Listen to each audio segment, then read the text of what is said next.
Hello. आज हम लोगों को समझना है कि साइड वाइज अतिव्यापन क्या होता है। साइड वाइज अतिव्यापन क्या होता है। साइड वाइज अतिव्यापन परिभाषा के अनुसार क्या बोला गया। साइड वाइज अतिव्यापन को एक और नाम से जाना जाता है। कौन सा? पार्श्व अतिव्यापन। कौन सा होता है? पार्श्व अतिव्यापन। किस नाम से जाना जाता है? पार्श्व अतिव्यापन। साइड वाइज जो शब्द है यह अंग्रेजी शब्द है, पार्श्व अतिव्यापन हिंदी है, या इसको हम एक और नाम से कह सकते हैं लंबवत। क्या बोल सकते हैं? लंबवत अतिव्यापन। इस परिभाषा के अनुसार क्या बोला गया है कि साइड वाइज अतिव्यापन के फलस्वरूप पाई बंध बनता है। पाई बंध कमजोर होता है तथा इसे तोड़ने के लिए कम ऊर्जा की आवश्यकता होती है। जैसे में क्या दिया गया है?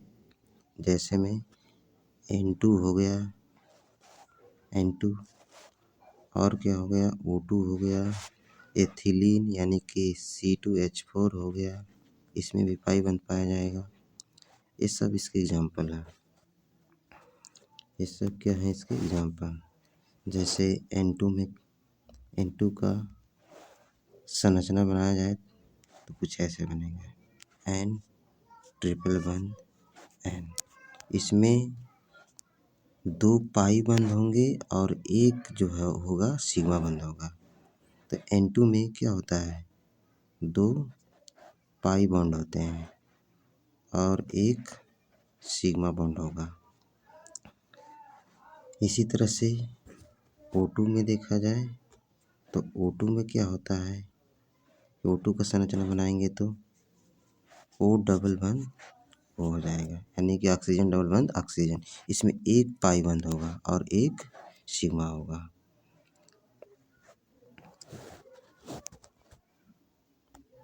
तो परिभाषा क्या था इसका? साइड वाइज अतिव्यापन किसे कहते हैं? तो साइड वाइज अतिव्यापन के फलस्वरूप पाई बंध बनता है। पाई बंध कमजोर होता है तथा इसे तोड़ने के लिए कम ऊर्जा की आवश्यकता होती है। अर्थात परिभाषा के अनुसार ये बताया गया है कि पाई बंध क्या होता है? कमजोर होता है। अब कमजोर क्यों होता है?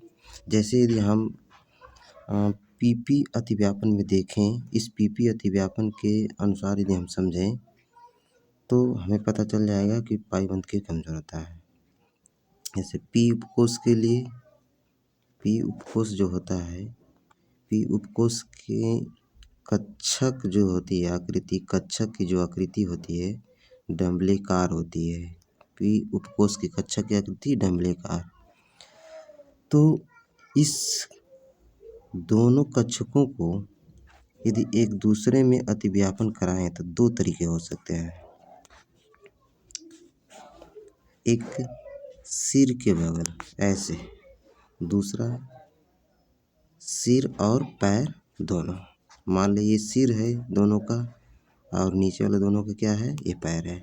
यदि ऐसे मिल रहे हैं, इस वाले को बता रहे हैं, अगर ऐसे ही मिल रहे हैं तो कुछ इस प्रकार संरचना बनाएंगे, ऐसे जुड़ते हुए। तो देखिए यहाँ पर क्या हुआ है? अतिव्यापन हुआ है। और कहाँ पर हुआ है अतिव्यापन? यहाँ पर हुआ है। तो दोनों जगह ऊपर नीचे अतिव्यापन होता है, लेकिन बीच में गैप हो जा रहा है। अब बीच में गैप होने की वजह से अब इसमें आकर्षण बल कम होगा। आकर्षण बल कम होगा तो यह बंध कमजोर होगा, और जब कमजोर होगा तो इसी का नाम होगा क्या? पाई बंध। अब इसमें क्या होगा? ये दोनों सिर एक दूसरे में मिलेंगे तो कुछ ऐसे बनाएंगे संरचना, कक्षक एक दूसरे में जुड़कर ऐसे। तो इसका सिर और इसका सिर दोनों को एक दूसरे में घुस रहा है, अर्थात एक दूसरे में ऐड हो रहा है, जुड़ता जा रहा है। तो ये काफ़ी ज़्यादा मजबूत हो जाएंगे ये। तो इसलिए इसका नाम क्या हो जाएगा? सिग्मा बंध हो जाएगा। ठीक है, तो यही था क्या? साइड वाइज अतिव्यापन या पार्श्व अतिव्यापन।